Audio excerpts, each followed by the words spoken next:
2020 Covid வந்ததுக்கப்புறமா இப்போ மறுபடியும் அதே மாதிரியான ஒரு சிச்சுவேஷன் சைனாவில் இருக்குது அப்படின்னு சொல்லப்படுது. இதுக்கு காரணம் ஹெச்எம்பிவி அப்படிங்கிற வைரஸ்னு பல நியூஸ் சேனல் நம்ம பார்த்துட்ருக்கோம். இதில் வந்து நிறைய பேஷண்ட்ஸ் வந்து ஹாஸ்பிட்டலில் இருக்க மாதிரி அந்த மாதிரிலாம் நம்மளுக்கு நிறைய ஃபுட்டேஜஸ் வந்து காமிக்கிறாங்க. இந்த ஹெச்எம்பிவி வைரஸ்னால் என்ன, இதோட சிம்டம்ஸ் எந்த மாதிரி இருக்கும், இதுக்கு வந்து மெடிசின்ஸ் இருக்குதா, இதை வந்து நம்ம எப்படி பார்த்துக்கணும் அப்படிங்கிறத நம்மளை எப்படி பார்த்துக்கணும் அப்படிங்கிறத இந்த வீடியோவில் நான் டீட்டெயில்டாக சொல்கிறேன். வாங்க வீடியோக்குள்ளே போகலாம். ஃபஸ்ட்டு ஹெச்எம்பிவி வைரஸ் அப்படின்னா என்னென்னு பார்த்துக்கலாம். ஹெச்எம்பிவி அப்படின்னா ஹியூமன் மெட்டானீமோ வைரஸ் அப்படின்னு சொல்லப்படுற ஒரு வைரஸ் தான். இது வந்து நம்மளுக்கு எந்த மாதிரிப்பட்ட ஒரு இல்னஸை கொடுக்கும் அப்படின்னா ரெஸ்பிரேட்டரி, அதாவது மூச்சு சம்மந்தமான பிரச்சனைகளை நம்மளுக்கு வந்து கொடுக்கும் அப்படின்னு சொல்கிறாங்க. இதில் ஒரு பர்சனுக்கு அஃபெக்ட் ஆகிருக்காங்க அப்படின்னா அவங்களுக்கு கூடிய காமன் சிம்டமாக என்ன இருக்கும்னா கோல்டு இருக்கும். அதாவது நம்மளுக்கு கோல்டு இருந்தால் வந்து ஹெட்ஏக்ஸ் இருக்கும், அதுக்கப்புறம் வந்து ஜலதோஷம் இருக்கும், அப்புறம் தும்மல் இருக்கும், அதுக்கப்புறம் வந்து ஃபீவர் இருக்கும். ஸோ இந்த மாதிரிப்பட்ட சிம்டம்ஸ் தான் இந்த ஹெச்எம்பிவி வைரஸால் அஃபெக்ட் ஆனவங்களுக்கும் இருக்கும் அப்படின்னு சொல்கிறாங்க. அது மட்டும் இல்லாமல் இது வந்து அப்பர் அண்ட் லோவர் ரெஸ்பிரேட்டரி இல்னஸையும் கொடுக்கும் அப்படின்னு சொல்கிறாங்க இந்த ஹெச்எம்பிவி வைரஸ். இப்போ இந்த ஹெச்எம்பிவி வைரஸோட காமனான சிம்டம்ஸ் என்னெல்லாம் சொல்லி பார்க்குறோம். இப்போ நார்மலாக ஒரு பர்சனுக்கு கோல்டு இருக்குது அப்படின்னா நம்மளுக்கு நார்மலான சிம்டம்ஸ் என்னவாக இருக்கும், ஒரு காஃபு, ஒரு ஸ்னீசிங், அப்படி இல்லைனா நம்மளுக்கு வந்து தொண்டை வறண்ட மாதிரி, தலைவலி, இந்த மாதிரிப்பட்ட நிறைய இது இருக்கும். ஆனால் இதில் வந்து ஹையஸ்ட் இதே மாதிரி சிம்டம்ஸ் தான் இந்த ஹெச்எம்பிவி வைரஸ்க்கும் இருக்குது. ஆனால் இதில் வந்து ரொம்ப சீரியஸான கண்டிஷனில் எந்த மாதிரி இருக்கும் அப்படின்னா வீசிங், அதுக்கப்புறம் வந்து நம்மளுக்கு சுவாசிக்கிறது கூட கஷ்டமாக இருக்கிற ஒரு சிச்சுவேஷன் இருக்கும் அப்படின்னு சொல்கிறாங்க. ஸோ இதுதான் இந்த ஹெச்எம்பிவி வைரஸோட சிம்டம்ஸாக பார்க்குறாங்க. அடுத்து யார் ரொம்ப கவனமாக காஷியஸாக இருக்கணும் அப்படின்னு சொல்லி பார்க்குறோம். இதில் வந்து நம்மளுக்கு சில்ட்ரன்ஸ், குழந்தைங்க, அப்படி இல்லைனா வந்து அடல்ட்ஸ், ரெண்டு பேருமே சொல்கிறாங்க. அடல்ட்ஸ்னால் வயசானவங்க இருப்பாங்கல்ல, ஸோ அவங்கள சொல்கிறாங்க. சில்ட்ரன்ஸ்னால் சில இடத்துல என்ன சொல்கிறாங்கன்னா 5 இயர்ஸ்க்கு கீழே இருக்கவங்க, 5 to 5க்கு கீழே இருக்க வயசில் உள்ள சில்ட்ரனை வந்து சொல்கிறாங்க. இன்னும் சில இடத்துல என்ன சொல்கிறாங்க அப்படின்னா 14 வயசு கீழே இருக்கிற குழந்தைங்களே மென்ஷன் பண்ணுறாங்க.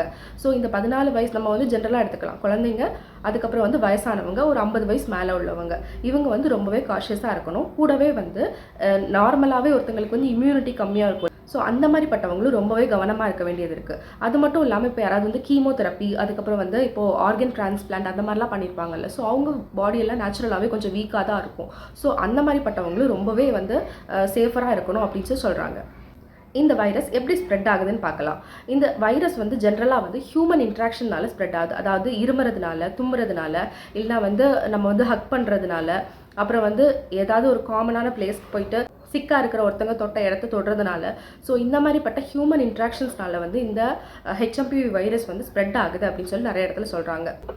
ஒருத்தங்களுக்கு இந்த ஹெச்எம்பிவி வைரஸ் வந்து அஃபெக்ட் ஆகிடுச்சு அப்படின்னா, அவங்க வந்து அதுக்கு எக்ஸ்போஸ் ஆகிட்டாங்க அப்படின்னா 3 to 6 டேஸ்லேருந்து அவங்களுக்கு அந்த ஹெச்எம்பிவி அதோட சிம்டம்ஸ் எல்லாமே காட்டும் அப்படின்னு சொல்கிறாங்க. ஆனால் இது மறுபடியும் என்ன சொல்கிறேன்னா நம்மளோட இம்யூனிட்டியை பொறுத்தது தான்.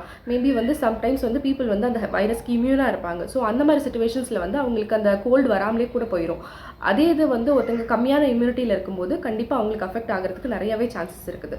ஸோ நார்மலாக சொல்ல போனால் 3 to 6 நாளில் ஒருத்தங்க வந்து அந்த ஹெச்எம்பிவி வைரஸ்க்கு வந்து எக்ஸ்போஸ் ஆனாங்கன்னா அவங்களுக்கு வந்து அந்த சிம்டம்ஸ்லாம் காட்டும் அப்படின்னு சொல்லிட்டு சொல்கிறாங்க. இப்போ இந்த வீடியோ பார்க்குறவங்கள நிறைய பேருக்கு ஒரு கேள்வி இருக்கும், இந்த ஹெச்எம்பிவி வைரஸ்க்கு மெடிசன் இருக்கா இல்லையா அப்படிங்கிறது தான். இப்போ வரைக்கும் இந்த ஹெச்எம்பிவி வைரஸ்க்கு வந்து மெடிசன் இல்லை. ஆனால் வந்து இதை வந்து எப்படி லிமிட் பண்ணலாம், இதோட ஸ்ப்ரெட்டை வந்து எப்படி லிமிட் பண்ணலாம் அப்படின்னா நம்ம சோஷியலாக வந்து எங்கேயும் எக்ஸ்போஸ் ஆகாமல் இருக்கிறது தான் இப்போது இதை வந்து கட்டுப்படுத்துறதுக்கான ஒரே வழியாக இருக்குது. இன்னும் இந்த வைரஸ் வந்து இந்தியாவில் வந்து கேசஸ் எதுவுமே வரல. பட் இருந்தாலும் இதுலேருந்து நம்ம எப்படி ப்ரொடெக்டடாக இருக்கலாம் அப்படின்னு சொல்கிறேன். இதுலேருந்து நம்ம ப்ரொடெக்டடாக இருக்கிறதுக்கு வெளியே போயிட்டு வரும்போது நம்ம ஹேண்ட் வாஷ் பண்ணுறது, அதுக்கப்புறம் வெளியே போகும்போது மாஸ்க் போடுறது, ரொம்ப சோஷியல் இன்ட்ராக்ஷன் இல்லாமல் ஓரளவு லிமிட்டடாக வச்சுக்கலாம். கோவிட் டைமில் நம்ம சானிடைசர்ஸ் யூஸ் பண்ணாலும், ஸோ அதே மாதிரி நம்ம இப்போவும் எங்கேயாவது வெளியே போயிட்டு வந்தோன்னா நம்ம வந்து சானிடைசர்ஸ் யூஸ் பண்ணிக்கலாம். ஸோ இதுலேருந்து நம்ம இந்த ஸ்டெப்ஸை ஃபாலோ பண்ணுறது மூலமாக நம்ம ரொம்பவே இதுலேருந்து ப்ரொடெக்டடாக இருக்கலாம் அப்படின்னு சொல்லிட்டு நிறைய இடங்களில் சொல்லப்படுது. இதுக்கு இந்தியன் ஹெல்த் கேர் ஏஜென்சி என்ன சொல்லுது அப்படின்னா நோ நீட் ஃபார் அலார்ம் அப்படின்னு சொல்கிறாங்க. அதாவது doctor Atul Goyal from DGHS அவர் என்ன சொல்கிறாரு அப்படின்னா மக்கள் யாரும் இதை வந்து நினச்சி பேனிக் ஆக வேணாம் அப்படின்னு சொல்கிறாங்க. ஸோ சிம்பிளாக இவங்க எதாவது சொல்கிறாங்க. ஸோ இதுக்கு சைனா தரப்புலேருந்து என்ன சொல்கிறாங்க அப்படின்னா இந்த ஹெச்எம்பிவி வைரஸ்க்கு என்ன சொல்கிறாங்கன்னா இது நார்மலாக வந்து வின்டர் சீசனில் எப்போவுமே இருக்கக்கூடிய ஒரு இதுதான், நார்மல் ஃப்ளூவை தான் வந்து இப்படி வந்து சொல்கிறாங்க. ஸோ அந்த மாதிரி சொல்லிட்டு இருக்காங்க. ஸோ இதே மாதிரி தான் அவங்க வந்து கோவிட்-19 டைம்லேயும் சொன்னாங்க. அதனால நம்ம வந்து சைனாவை நம்ப வேண்டாம். நம்ம இருந்தாலும் வந்து நம்மளுக்கு என்னென்ன சேஃப்டி மெஷர்ஸ் தெரியுமோ அதெல்லாம் ப்ராப்பராக வந்து யூஸ் பண்ணிட்டு இருந்தோம் அப்படின்னாலும் நம்ம வந்து ஒரு சேஃபர் சைடில் இருக்க முடியும். அண்ட் நம்ம வந்து நிறைய நியூஸ் சேனல்ஸில் பார்க்குறோம், நிறைய வந்து ஹாஸ்பிட்டல்ஸ் அப்புறம் வந்து கிரெமட்டோரிஸ் வந்து ஃபில் ஆகிருக்கு அப்படின்னு சொல்லிட்டு அவங்களே சொல்கிறாங்க. இது எந்த அளவுக்கு உண்மைன்னு நம்மளுக்கு தெரியாது. But prevention is always better than cure. So hope you all being safe and love you all. Bye.